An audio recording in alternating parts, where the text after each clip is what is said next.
Bienvenidos a Fórmula TV. Hoy estamos con Cristóbal Garrido y Adolfo Valor, que vienen a presentarnos la segunda temporada de Días Mejores, bueno, y hablar un poquito de cómo ha sido todo, de cómo han ideado. ¿Qué tal? ¿Cómo estáis? Muy bien, muy contentos de estar. Contentos de estar aquí. Somos lectores y seguidores de Fórmula TV, ya lo sabes. De siempre. Qué guay, qué ilusión. Pues yo antes de nada, me ha gustado mucho esta segunda temporada. Y lo que quiero hacer con vosotros es ir primero personaje a personaje, desgranando un poco cómo han sido sus tramas esta temporada, cómo habéis ideado eso.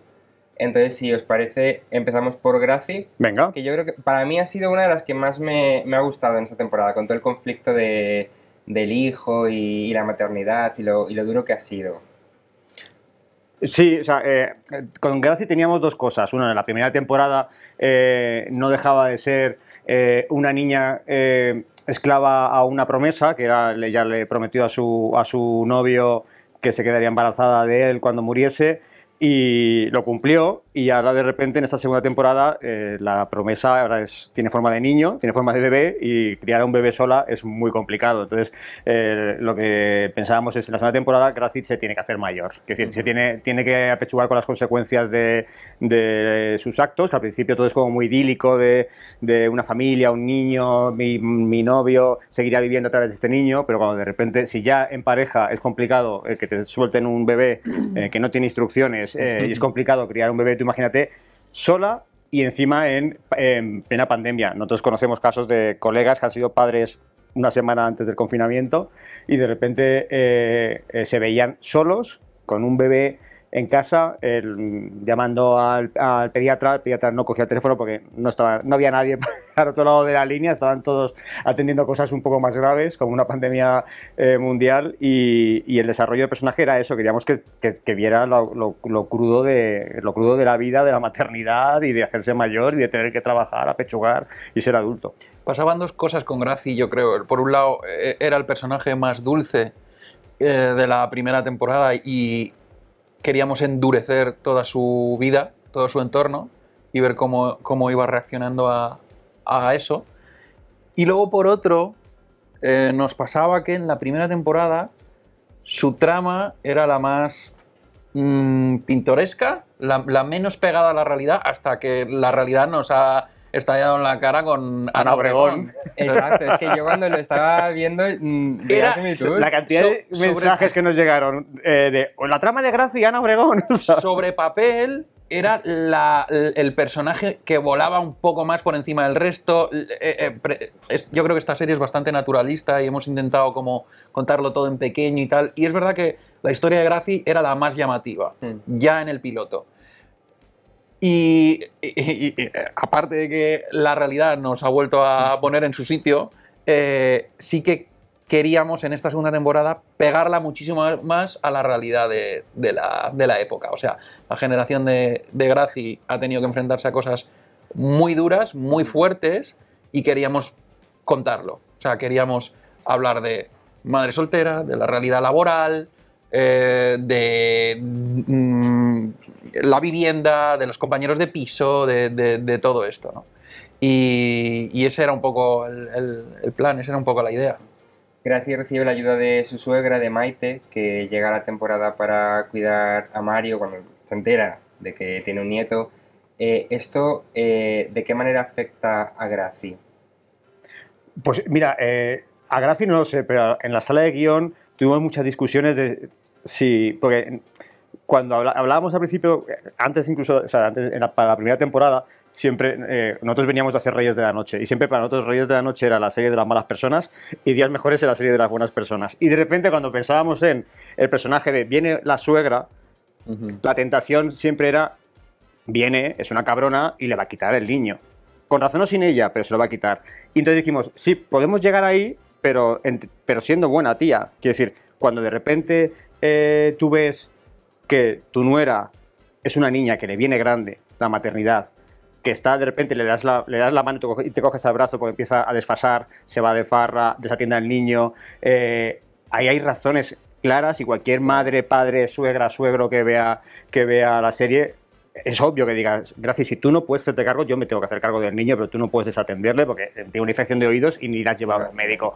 Entonces, para nosotros, esa figura, esa madre nos servía, por un lado, para lanzar esa trama, que tampoco luego tiene mucho recorrido, porque está entre el 7 y el 8, pero luego también para contar otro tipo de duelo con el que ya habíamos trabajado, que era con el de la madre que pierde a un hijo en la primera temporada con Blanca Portillo, y en este caso era también pues, una madre peculiar en la que además ella... Hay gente, y yo me meto mucho en ese grupo de gente que son muy negadores del drama. Y ella, hay un speech muy bonito que ella dice, yo iba los fines de semana a mi hijo al hospital, pero los lunes me refugiaba en mi trabajo y era como si no pasara. Entonces, también nos permitía explorar ese tipo de duelo y justo como de alguna manera cuando Graci ya está prácticamente cerrando el suyo, llega a esta, ¿no? Y lo reabre. Entonces tenemos la trama esta en la que la madre empieza a poner fotos del hijo muerto por todas las partes de la casa y como, ya, pero es que yo no quiero ver la cara de este chico ahora mismo porque yo ya lo he superado, no quiero que volver a recordarle constantemente. Entonces creo que ahí nos servía muy bien para que hubiera un conflicto, ¿no? entre dos etapas de duelos. Además es que ya únicamente entiendo que el propio hijo le supone a Graci un recuerdo constante de la figura de Germán, como para continuar todavía teniendo más elementos en su entorno. En la primera temporada jugábamos mucho con los flashbacks porque los muertos estaban muy, muy, muy presentes. Eso en la segunda temporada no pasa de forma deliberada.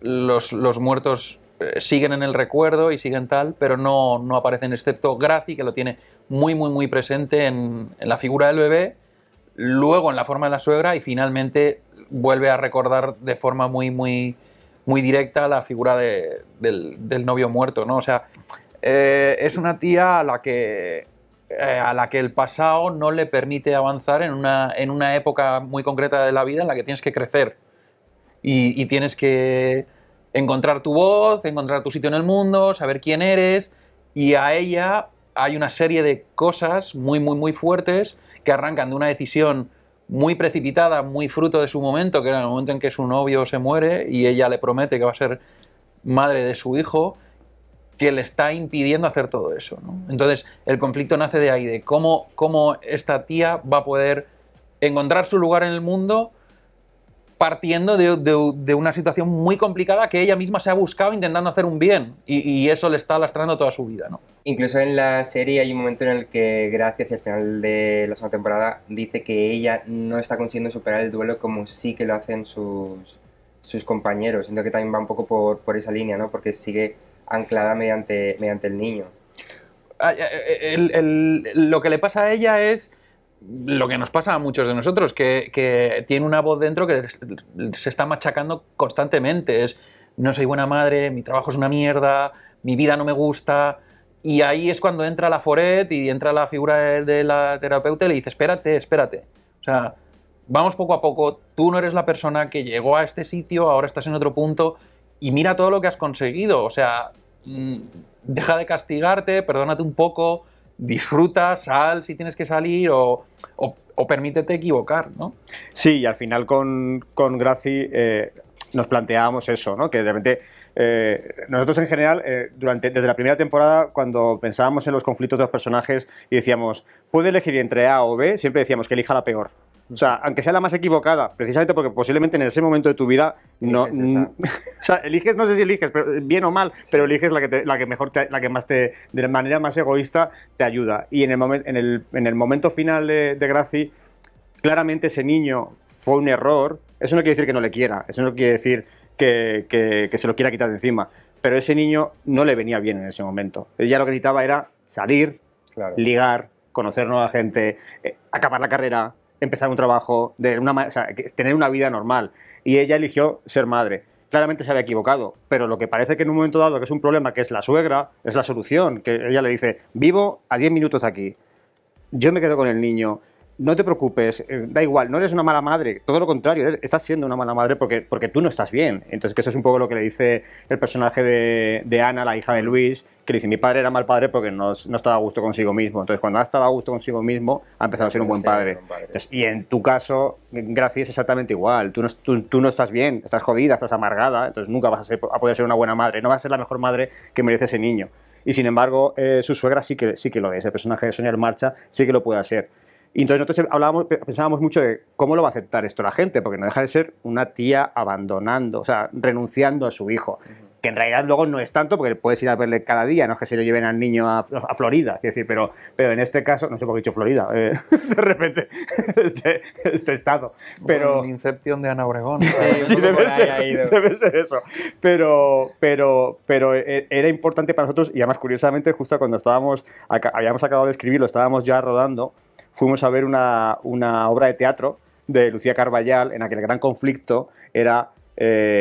porque va es una obra de teatro sobre una sala de guión. Y entonces los guionistas tenían que resolver un problema porque había habido un conflicto con el final de la anterior temporada en la que una jugadora de balonmano de la hostia renunciaba al deporte porque se había quedado embarazada. Y de repente todo el mundo había dicho, esto es terriblemente machista. Y nosotros cuando lo vimos pensamos, ¡buah, menos mal! Porque Gracie se ha elegido a ella y no la maternidad, ¿sabes? O sea que... Pero hubo mucho debate con eso y yo creo que es guay. Y por suerte creo que nadie ha dicho, pero estamos locos, ¿cómo renuncia a su hijo? Creo que también hay una cosa como muy idealizada de la maternidad que también está guay.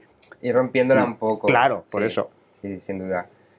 Saltando, vamos a unir a Gracie con Luis. A mí es una de las historias más bonitas que hay en la serie, me parece, cómo ellos dos se relacionan y la complicidad que tienen en los momentos de las sesiones.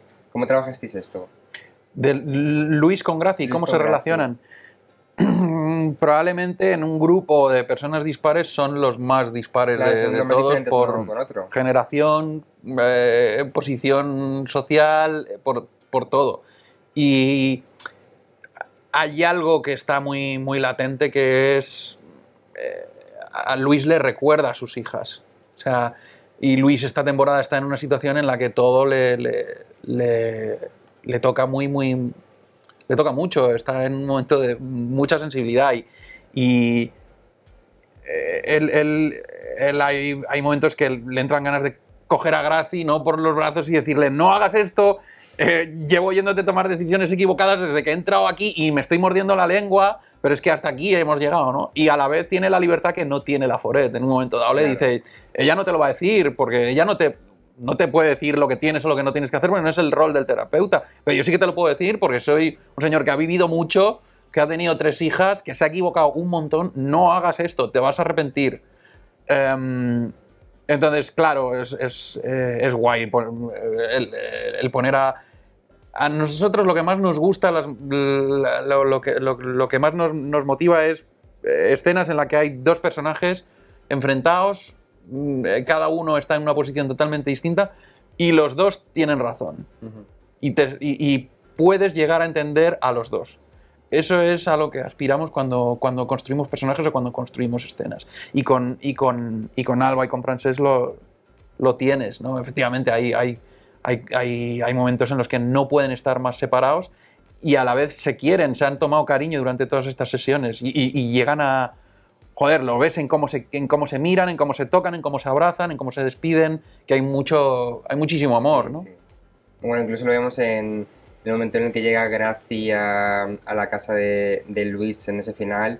Pero incluso me parece que está muy bonito el modo en el que ella no quiere despedirse de Luis al principio porque no quiere romper la imagen que tiene de él. Y porque ella lo ha pasado fatal, la primera temporada lo dice, me despedí 1000 veces de mi novio, porque siempre había un día que estaba fatal y parecía que se iba y luego no se iba y había que empezar otra vez. Y ella no quiere revivir eso, porque en el caso del duelo de Sara, el personaje de Marta Azas, su marido cae por muerte súbita, no se pudo despedir. En el caso de Pardo o Eric Elías, exactamente igual, no se pudo despedir de su exmujer. En este caso, ella está harta de despedirse. O sea, lo peor de su duelo fue tener que despedirse una y otra vez. Y de repente, verse la situación de tener que revivir eso con alguien a quien ha cogido un mogollón de cariño, que no es que sea como un padre, pero casi, ella se niega a eso, hasta que de repente hay un momento en que ve la luz y dice, soy imbécil, ¿qué hago aquí? Cojo el niño y me voy a despedirme de este tío que para mí es una persona muy importante. Entonces yo creo que eso es muy bonito, el cómo de repente se enfrentan cada uno de ellos por su background, por la mochila que llevan, ¿no? De repente a lo que le está pasando a Luis en ese capítulo final. Con Luis habéis trabajado un duelo diferente, que es el duelo de uno mismo, de aceptar la propia muerte. ¿Por qué puntos quisisteis pasar en esa trama? Bueno, la idea era, habíamos hablado de la pérdida en la primera temporada y en esta nos apetecía hablar de qué pasa cuando tú te enfrentas a la muerte, tú personalmente. Y queríamos contar un proceso muy sin estridencias. No queríamos hablar de la enfermedad. Hubo largas conversaciones con Francesc Orella. No queríamos ver el tratamiento, no queríamos ver el deterioro físico de Luis. La trama va por otro lado. La trama va por qué pasa cuando yo sé que el tiempo que me queda es limitado. De eso va esta temporada, con él. A partir de ahí, la búsqueda es interior. O sea, es un tío que siente que tiene que resolver en muy poco tiempo lo que no ha resuelto en los 50 años anteriores. Y pide ayuda a Laforet. Es la única persona a la que le cuenta lo que le pasa, que puede ser que está mintiendo o está ocultando su secreto a los otros 4, pero eso para Luis es muchísimo. El Luis que arranca la serie nunca se lo hubiese dicho a Laforet. Y aquí sí que se lo cuenta porque necesita compartirlo con alguien y porque necesita una guía. Es en plan, ¿qué hago? ¿Por dónde voy? Y ella muy prudentemente le va dando pistas. Pues mira, tienes que aprender a soltar, tienes que aprender a decir adiós. Cuidado con la empresa, o sea, de repente ahora no todo el mundo te va a decir que te quiere, porque eso es mentira, se estarían comportando de forma antinatural, tú tampoco lo has buscado, tampoco te lo has ganado de esa forma, ¿no?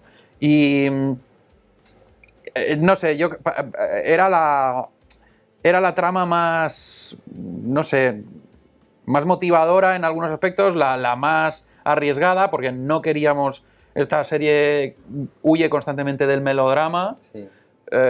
Busca la emoción por otro lado y con Francesc lo hablamos muchísimo. Era en plan, aquí hay que ir a calzón quitado y tenemos que aprovechar, o sea, en las series de entretenimiento no se hablan de estos temas y tenemos el privilegio de poder contarlo porque tenemos libertad total para contar esta historia. Entonces vamos a contarla como nos gustaría y Francesc se arremangó y hace pues lo que hace, que es una maravilla. O sea, hace cosas en esta temporada que no cualquier actor puede hacerla, ¿no? Y nosotros podemos escribirla porque tenemos a este actor. O sea, el final de temporada, el capítulo 6 en el que se va al campo, es alguien que está entregado al personaje y a la historia porque se la cree y porque lo está viviendo mucho, ¿no? Es muy guay. Y mira que es un actor que se ha muerto muchas veces en las series, sí, pero nunca se ha muerto como en esta. Se ha muerto, pero aquí el proceso es completamente diferente, porque generalmente siempre le mataban, y en este caso ha tenido como 7 episodios en concreto para desarrollar la muerte. Estamos todo, absolutamente. Bueno, pero oye, el que venga ya sabía a lo que venía. Hay carteles constantemente. Hay carteles, sí, habrá anuncio, no pasa nada. Pero al final está guay también teneros aquí para que nos contéis un poco cómo llegasteis esto después de saberlo. Estabais hablando de ese viaje que hace al pueblo, a sus raíces. Realmente no es el momento en el que él acepta realmente que se muere, ¿no? Es cuando ya tiene por fin esa ruptura y bueno, consigue ya por fin llorar y soltarlo todo, esa rabia. Sí, y es también el punto y aparte de él en la terapia, ¿no? Que hay un momento. O sea, nosotros siempre lo hablábamos, que es como esto no puede durar 14 temporadas porque el duelo se acaba curando, entonces estaríamos estirando el chicle hasta el infinito. Y su personaje, ahí había un momento en el que luego, o sea, es verdad que luego tenemos un epílogo en el capítulo 8, pero ahí acababa. O sea, ya no porque todo lo demás habría implicado regodearnos en todo lo que no queríamos. Quimioterapias,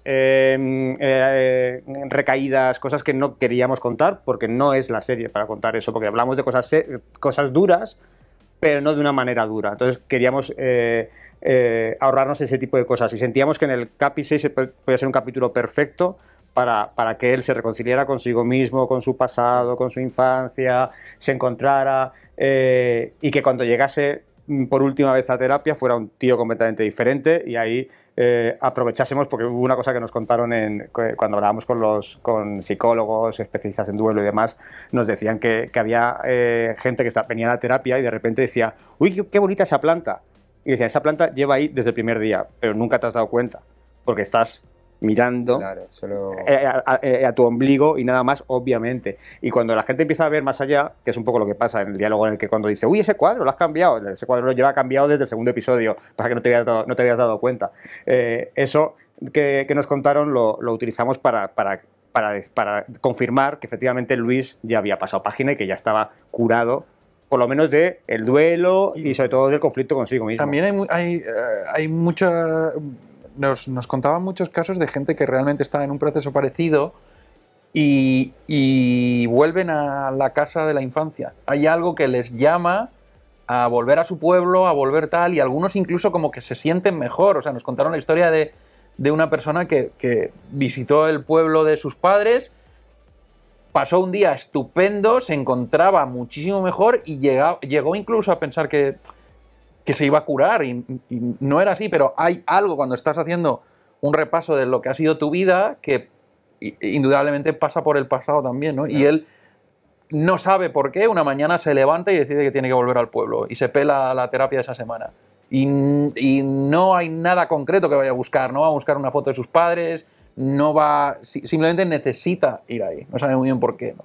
Y cuando hablábamos de esto con el equipo, yo dirigí ese capi y con Francesc y con el resto del equipo les decía, este capítulo va de un tío que el capítulo empieza muerto y acaba vivo. O sea, es el viaje opuesto al que aparentemente está pasando. Y es así, es un tío que ahí comprende, joder, hasta ahora he estado pensando en todo lo que me está pasando y no me he estado dando cuenta de todo lo que tengo. Y todo lo que tengo es día a día intentar vivir este momento en el que estoy aquí. No sé mañana dónde estaré, pero aquí estoy ahora mismo. Voy a intentar aprovecharlo. Él en algún momento se plantea someterse a pruebas experimentales para intentar alargar su esperanza de vida. Ana es la que principalmente lucha más por eso, incluso como que intenta que no se rinda, digamos. ¿Puede ser que Ana se esfuerce tanto porque no quiere que se rinda como su madre? Perfectamente, que si es que estamos hablando de una familia que ya venía golpeada, ¿no? Y como que mamá ya nos abandonó, no nos abandones tú, ¿no? Pero también hay una parte como egoísta / injusta de alguien que vive los toros desde al otro lado de la barrera, que dices, ya, pero es que el que se tiene que enfrentar a ese tratamiento soy yo. Y total, ¿qué me van a dar? 2 meses más, ¿a cambio de qué? Claro. De vivir vomitando, de perder visión, perder movilidad. Casi prefiero estar así, con mis dolores, con mi tratamiento, y si tengo que estar 3 meses menos, pues estoy 3 meses menos, pero por lo menos los que estoy a tope. Entonces yo creo que eso es una decisión que a veces siempre se dice que somos muy injustos, ¿no? Con gente que está padeciendo determinadas enfermedades de la guerra, tienes que ir a la guerra, tienes que luchar. No, es una persona enferma. Quiero decir, o sea, ¿tiene que luchar? No, tiene que luchar la medicina, tiene que luchar la química, eso es lo que tiene que luchar. Y evidentemente tú tienes que estar en el mejor estado de ánimo. Pero es que no siempre todo el mundo tiene que estar en estado de ánimo. Y esto es una cosa que también nos decía mucha gente, o sea, especialistas, que es como, igual que la enfermedad cada uno la vive de una forma, el duelo igual. O sea, aquí en esta serie hablamos de cada uno se enfrenta al duelo de una manera diferente y no hay una mejor forma que otra. Y con las enfermedades iguales. Es decir, ese señor decide que se lo va a decir al menor número de gente porque no quiere condescendencia, no quiere hacer sufrir a los demás y no va a asumir el riesgo de investigaciones experimentales. El que lo quiera, cojonudo. El que se quiera aferrar a eso, genial. No estamos diciendo no hagáis esto, estamos diciendo que este personaje ha elegido vivir un poco menos pero vivir un poco mejor. O sea, sobre todo es la decisión es personal, no hay nada más personal que esa decisión. Entonces por eso el momento de tirar la moneda al aire con su hija, y entonces ella le dice, no, espera, esto te corresponde única y exclusivamente a ti, y eso implica lo que cada uno decida, es tratamientos o el debate de la eutanasia que hay en este país, que es súper importante, o simplemente es me quedo en casa, o me voy al hospital, o me voy a donde sea. O sea, eso corresponde única y exclusivamente a la persona que está viviendo ese proceso. Debate de la eutanasia, no. Ya está aprobada, que no la cambien. Continúe, amigo. Perdona, sí, tienes razón, lo siento. Bueno, vamos a pasar a Sara, siguiente personaje. Venga. Ella comienza la temporada volviendo a ejercer su profesión, porque estamos en plena pandemia de coronavirus, pero eso trae la consecuencia de que su madre muere porque se infecta. ¿Cómo vive ella esta culpabilidad? ¿Cómo vive ella esta? Pues imagínate, es que posiblemente si no le hubiera pasado antes lo de su marido, creo que no habría caído tan hondo como cae. Es que le golpea 2 veces la vida y le golpea muy, muy heavy. Pero sí que todo el mundo se sintió en ese momento. Una de las cosas que más recurrentes que pasaban en los núcleos familiares o en el trabajo y tal era miedo a contagiarte tú y luego miedo a contagiar a otro. Sí. Y luego, si tú sentías que lo habías contagiado o sabías positivamente que habías contagiado a esa persona, te asaltaba un sentimiento de culpa muy fuerte. Y mucha gente contagió a familiares Por ejemplo tú. que acabaron muriendo. Ah, vale. Entonces... Quería meter un chiste. No, yo he contagiado a todo bicho viviente, pero yo no tengo ningún sentido de culpa porque he llegado a un nivel moral muy elevado. Esto es verdad o sea, ella tiene el doble peso. O sea, Sara esta temporada está al límite de todas sus fuerzas porque está el peso de ser una profesional de la medicina, el peso de ser la cabeza de familia en su casa, el peso de intentar proteger a su hijo, a su madre, y ve que está, de nuevo, siente que está fracasando y es su peor juez, ¿no? Entonces, es muy difícil tener...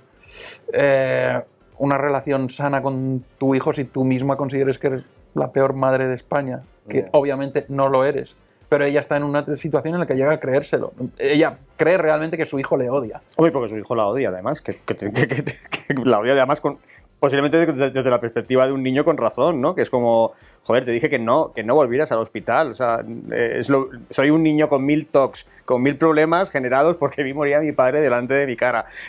Solamente te pido una cosa, no vuelvas, pero ella como médico, como médica, siente la necesidad y la obligación moral de volver a echar una mano, ¿no? Que además es curioso porque la decisión de acabar con el COVID y empezar con el COVID, luego es muy importante, bueno, si ha llegado alguien aquí, espero que haya visto la serie, pero que luego ya la serie no va del COVID, quiero decir que hablamos del COVID en el primer episodio, pero que es curioso porque de repente con Sara le golpeaba el COVID de manera doble, porque ella era una doctora que lo dejó para abrir un bar, y creo que si hay dos gremios implicados en este país con el COVID es los bares y la sanidad, ¿sabes? O sea que en ese sentido le jodió viva porque es como abro un bar y a los 2 días pandemia, tengo que cerrar el bar, todos mis ahorros fuera. Entonces ahí ella no es la peor opción del mundo, vamos.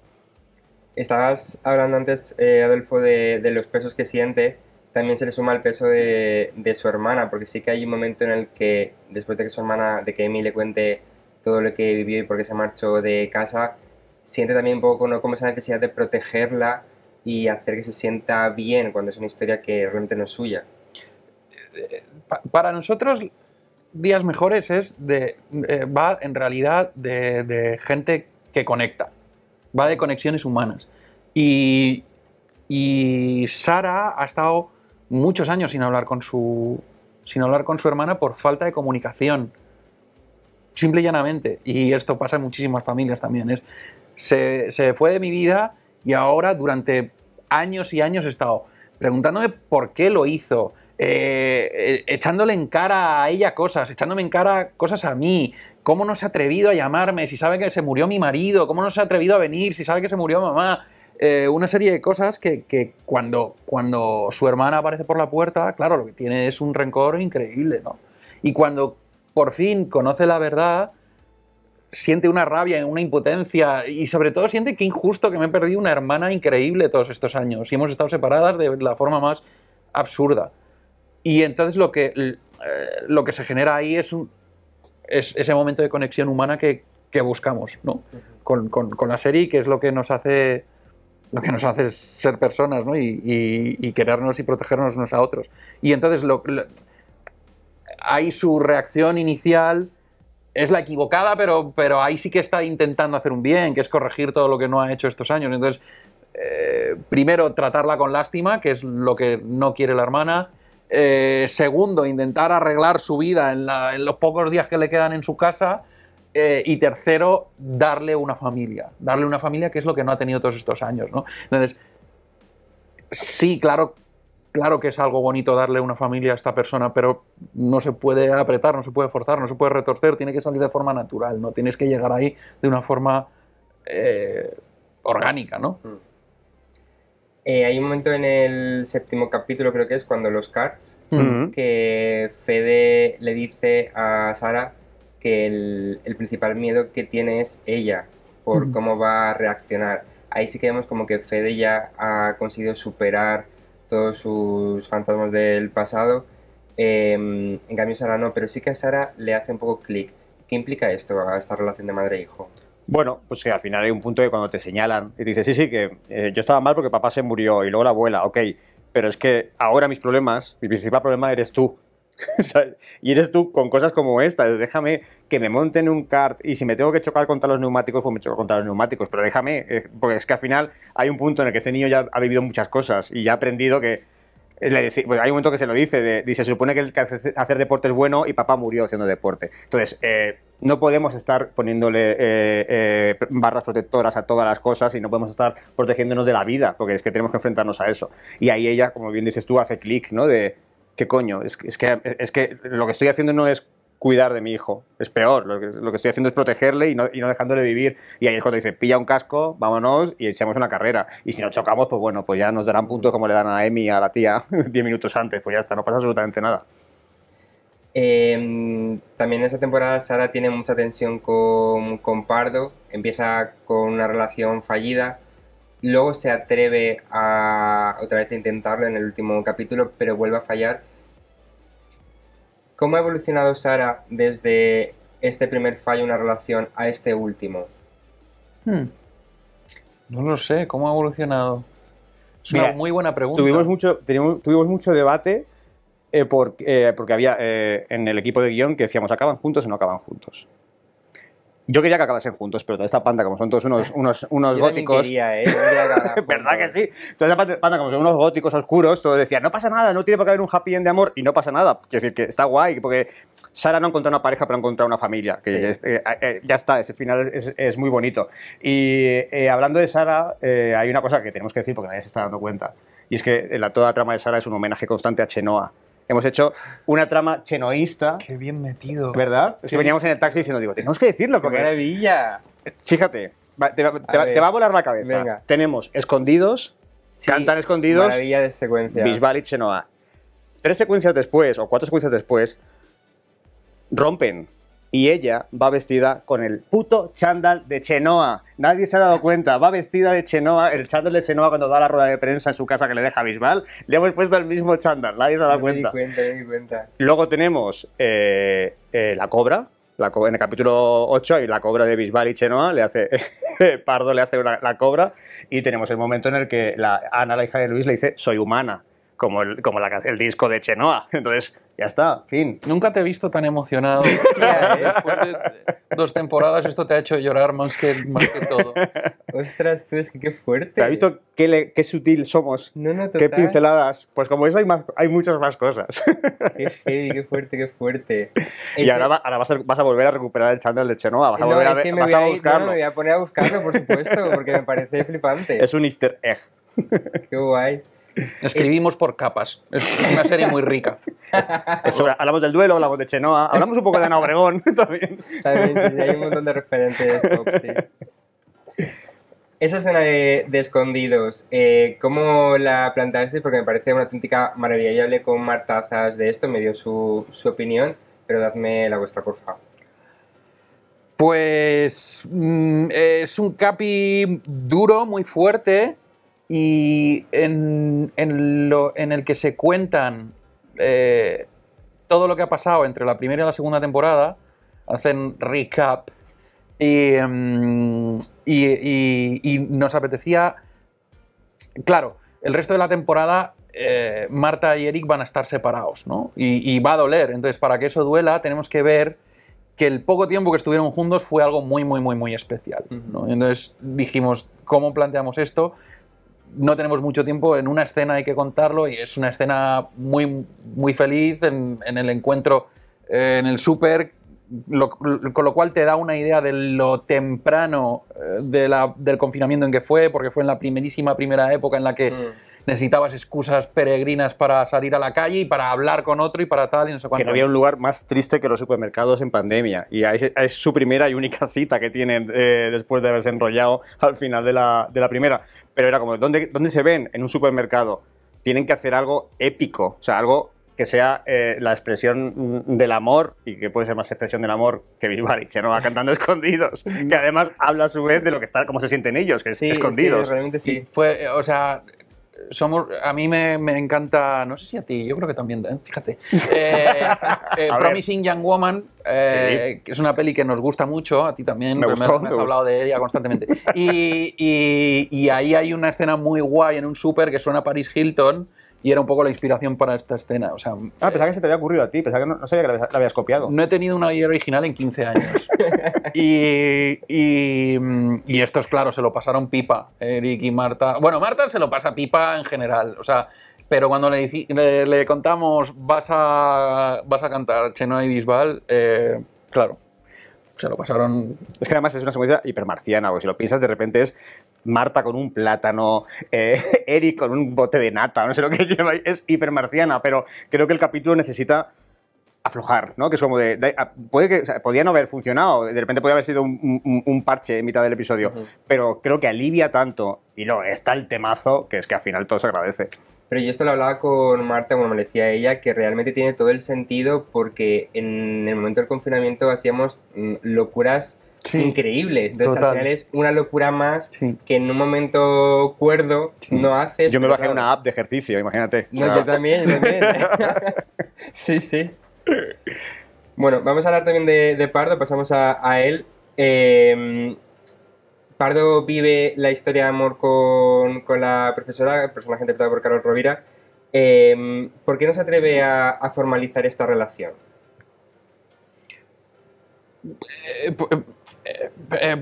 Pardo es un personaje muy inmaduro, o sea, está constantemente vendiéndose a sí mismo como un niño grande, que probablemente no lo sea tanto, es más un egoísta, un tío que ha hecho siempre lo que ha querido sin importar el resto.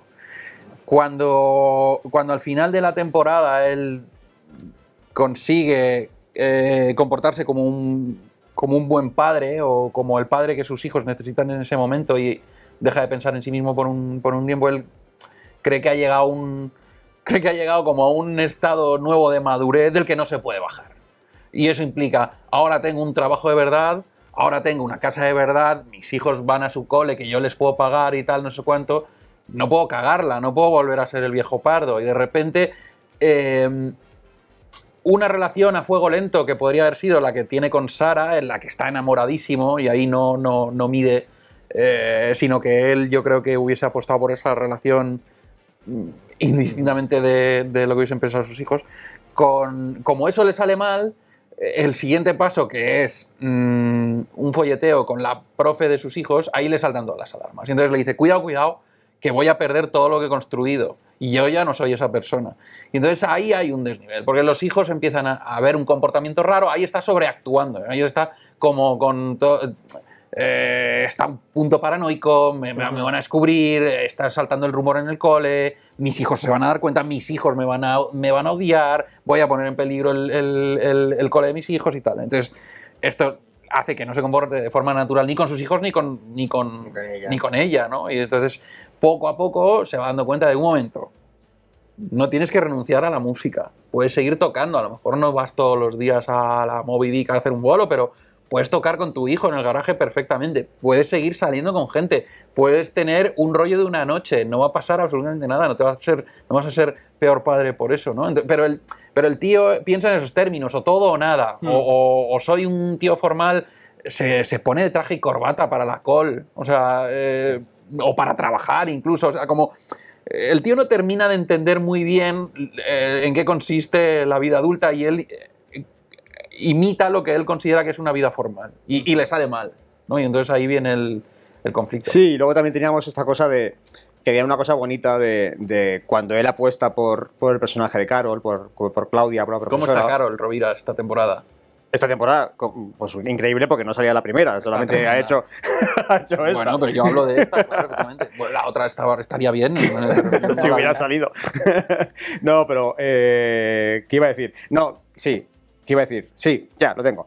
Profesora, que hay una cosa que es guay, que es este conflicto de apuestas por ella porque es el amor de tu vida o porque puede ser la perfecta madre de tus hijos. Que eso es una cosa también que dices hasta qué punto él está haciendo eso, está renunciando al amor de su vida, que podría haber sido Sara, por esta que es la perfecta, no para ti, sino para tus hijos, ¿no? Y ese conflicto también era muy chulo, pero al final la apuesta por ella, porque considera que si es buena para sus hijos, es buena para él, y que es increíble, se llevan de puta madre, que tienen mucha química. Vale, no es Sara, pero también mola mucho, no es un plan B, es otro plan. Eso es. Luego también en esta temporada con Pardo vemos cómo se lidia con el duelo diferido de Lali, que es también otro tipo de duelo que se suma a los que vemos en la serie. ¿Qué habéis querido mostrar con él? Pues ese es uno de los grandes descubrimientos cuando, generalmente cuando hacemos las series intentamos documentarnos mogollón. Y una de las cosas que nos contaron, que nos pareció muy bonito y que no habíamos tratado por suerte la primera, que era como que bien, podemos contar cosas nuevas, era que sobre todo con niños y adolescentes, cuando pierden a un padre, se comen mucho el dolor, no lo externalizan, exteriorizan. Las dos son válidas. Pues las dos las he dicho bien. He acertado. Bien, 2 de 2. Para no afectar a su padre o a su madre. Si ahí me ve triste, mi madre se va a poner triste. Sí. Entonces me voy a hacer fuerte para que mi madre para que yo no sea un problema. Tiene otros problemas, yo no lo voy a ser. Y entonces se hacen los duros, y en este caso con Lali, que era como la responsable de esa familia, cuando llega tu padre, que es un rockero absolutamente negligente, vital, y él ya se hace con la familia y está limpiando y se hace cargo de la nevera y es la responsable y se convierte en la nueva madre, cuando de repente en esta segunda temporada su padre se ha centrado, su padre es un currante, está bien, es un buen padre, su hermano estudia y además tiene éxito con la música, la familia va bien, ella es cuando se viene abajo, porque ahí es cuando se permite aflojar y ahí es cuando le viene todo. Y eso era el duelo en diferido, que Laforet lo llama la hostia siempre llega, y nos parecía algo como muy bonito de contar, porque creo que no se ha contado mucho, ¿no? Que generalmente se hablan las cosas en caliente, ¿no? Se cuentan las cosas en caliente, pero de repente es lo que dice Pardo, no tiene sentido, se ha pasado un año, ahora estamos bien, ¿por qué está ya mal? Bueno, pues que ahora ella se ha permitido estar mal, y eso es muy chulo. Vamos a hablar de Laforet, que Venga. Es el último personaje que nos queda. Aquí vemos la llegada de Bernardo, que ya lo vimos en la primera temporada, que es un poco, ¿no?, la gota que colma el vaso de la relación del matrimonio que tiene Laforet con su marido. A ver, esta trama es la más loca de esta temporada y era la que más nos permitía probar y experimentar y arriesgar, ¿no?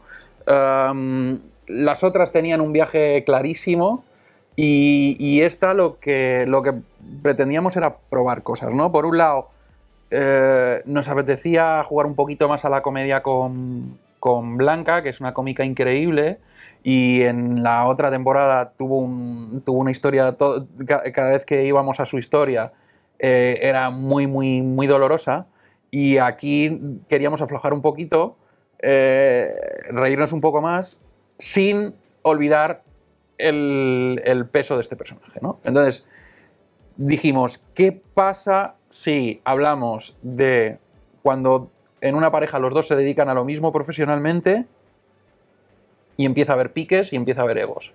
Y en mitad de ese matrimonio metemos a un paciente que desestabiliza todo. Esto unido a nuestro amor infinito por Jorge Usón, que le llamamos para una cosa muy pequeñita en la primera temporada y nos robó el corazón a todos. Entonces dijimos, vamos a repescar a este personaje y vamos a darle un universo que no tenía y que no se atisbaba en la primera temporada, ¿no? Entonces nos inventamos toda esta historia de Bernardo, mentiroso compulsivo, y quiere tener amigos, quiere entrar en ese hogar, quiere entrar en ese grupo de terapia, y poco a poco se va haciendo fuerte en esa casa, no lo consiguen sacar ni con aguarrás, ¿no? Y mientras dejar muy por el fondo el conflicto real de ese matrimonio.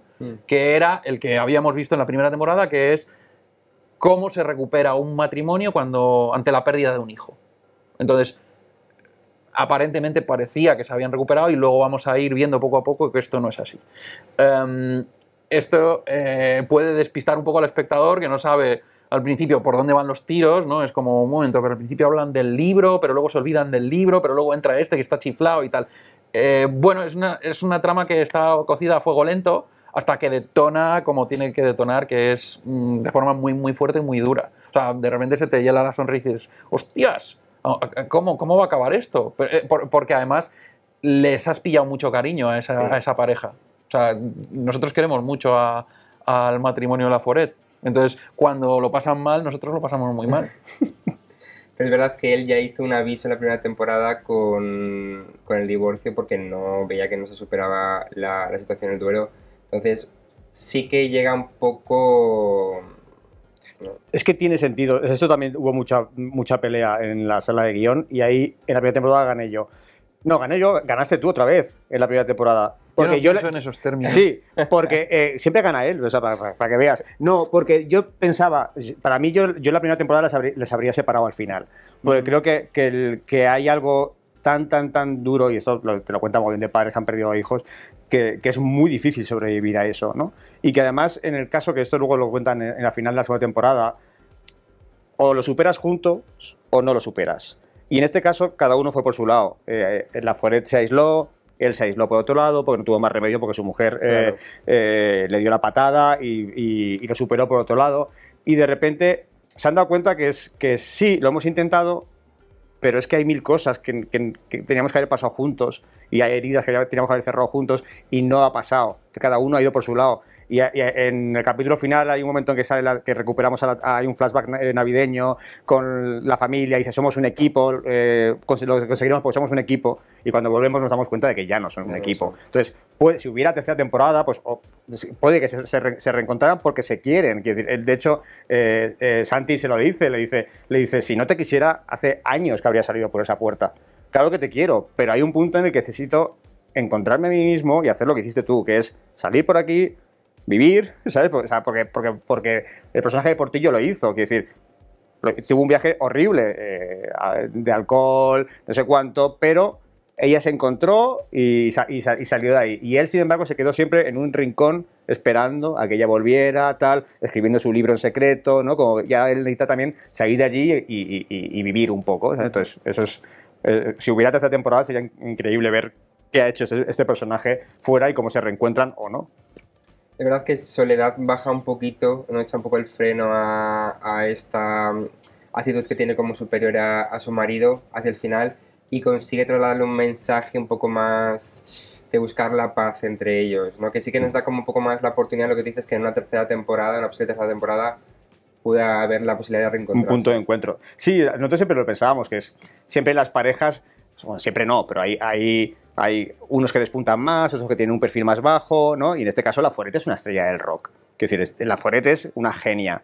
Y el otro es un psicólogo, no sé si mediocre o más de perfil bajo, en el que hace su trabajito y tal, y la otra tiene frases locas para todos, quiero decir, es mucho más estrella, mucho más exitosa que lo que es su marido, ¿no? Y molaba también ver cómo ella vive en ese punto y no es consciente de hasta qué punto su marido, que parece que no le importa nada, sí que le importa, ¿no? Está en la sombra y que de repente sentir que no la respeta, o cuando lo del libro, es decir, hay muchas cosas, muchos conflictos casi de ego que parece que de repente son dos psicólogos, no son actores, ¿sabes? Pero de repente resulta que los psicólogos también tienen su corazoncito y también tienen su ego. Entonces es muy interesante también ese conflicto de lo que dice Adolfo, de cuando dos personas se dedican a lo mismo y además son pareja y además viven en el mismo sitio, todo eso colisiona su trabajo y todo colisiona de manera frontal en el salón de esa casa. Habladme de unas escenas finales de Laforet en el que vuelve a beber. ¿Qué supone esto para el personaje? Para su personaje, no sé, para los que escriban la tercera, ya veremos. Bueno, supone lo que te estábamos contando, o sea, como de la forma más banal arranca la temporada y eso puede acabar de la forma más fuerte para un personaje, o sea, algo que aparentemente no va a tener consecuencia y no va a tener relevancia, que es, estoy en mi casa encerrada, aburrida, y me pongo a escribir un libro, eso va desencadenando una serie de cosas que la llevan a enfrentarse a su peor monstruo, que pensaba que lo tenía dominado. Y las adicciones además son así, o sea, te golpean cuando menos te lo esperas. Yo creo que ella siempre tiene esa sombra pesándole y le salta cuando se siente amenazada, cuando se siente sola, cuando ella es una tía que se le da tan bien lo suyo y se le da tan bien solventar los problemas de la gente que le permite no enfrentarse a los suyos. Cuando se enfrenta a los suyos es cuando patina y cuando tiene problemas, ¿vale? Entonces... por eso los psicólogos tienen psicólogos. Claro, su solución es churrarle al frasco. Y ha habido un problema de comunicación tan grande en esa pareja que es... no solo es que tu marido ha escrito un libro y no te lo ha dicho, es que en ese libro ha contado todo lo que no podía hablar contigo, porque tú estabas en Vietnam, estabas con un problema de alcoholismo fortísimo. Entonces, claro, cuando empiezas así, ese matrimonio está en terreno pantanoso, es muy, muy, muy difícil que salgan bien las cosas. Entonces, de nuevo, en esta serie a nosotros nos gusta contarlo poco, pero contarlo bien. No hacemos menor referencia a este problema hasta que salta de la forma más inesperada. Eso era muy guay para nosotros, o sea, a la hora de contarlo. Y ya para terminar, hablamos de una posible tercera temporada. ¿Hay algo sobre la mesa? ¿Alguna...? ¿Hay ganas? ¿Hay ilusión? No hay nada. Pues es que acabamos de estrenar la segunda. Se va a estrenar la primera en Telecinco en algún momento de este verano. No sabemos cuándo. Hay muchas ganas. Nos apetece mucho explorar. Quizás ya no... tengo la sensación de que ya la historia de este grupo ya está contada, pero es que podemos contar las historias de otros muchos grupos, de otros tipos de duelo. Claro. Quiero decir, ahí nos apetece mucho... Bueno, yo creo que hay personajes que pueden volver, otros que no, a lo mejor, pero habrá Chenoa. Bueno, Chenoa o Bisbal. O Aitana. También. Aitana también tiene grandes rupturas. En cualquier caso, sí que nos apetece mucho. Si la serie acaba aquí, creo que acaba muy bien. Tengo la sensación de no haber estirado el chicle y de que acaba guay. Y si por lo que sea suena el teléfono, Amazon nos dice Give me more, estamos encantados y... Amazon solo habla en inglés, con Cristóbal. Bueno, es el señor Amazon. ¿Cómo se llama? Elon Musk, ¿es? No, ese es el de Twitter. Elon Musk. Sí, Elon Musk. Jeff Bezos. Me llama Jeff Bezos, línea directa con Jeff Bezos. Quiero nombrar a los guionistas. ¿Te importa que nombrar a los guionistas? A Dani Martín Serrano, Alba Carballal, Sara Alquézar, que parece que lo hemos escrito nosotros todo y también no hemos escrito nada. Y lo hemos escrito todo nosotros, no. Y ellos también han estado ahí en el equipo de guión. Y Alejo Fla y todo el equipo de directores, ¿no? También. Bueno, y Z Studios, bueno, y Chenoa también. Y Chenoa, gracias Chenoa por tanto. Chenoa, compañera de Amazon ahora, que ahora va a presentar OT, o sea, es que ya todo cierra, es increíble. Cierra, exacto. Bueno, muchísimas gracias por la entrevista, es un placer desgranar esta segunda temporada con vosotros y ojalá una tercera para ver más formas de duelo de una manera tan vitalista que da gusto. Qué guay, ojalá. Muchas gracias. Muchísimas gracias.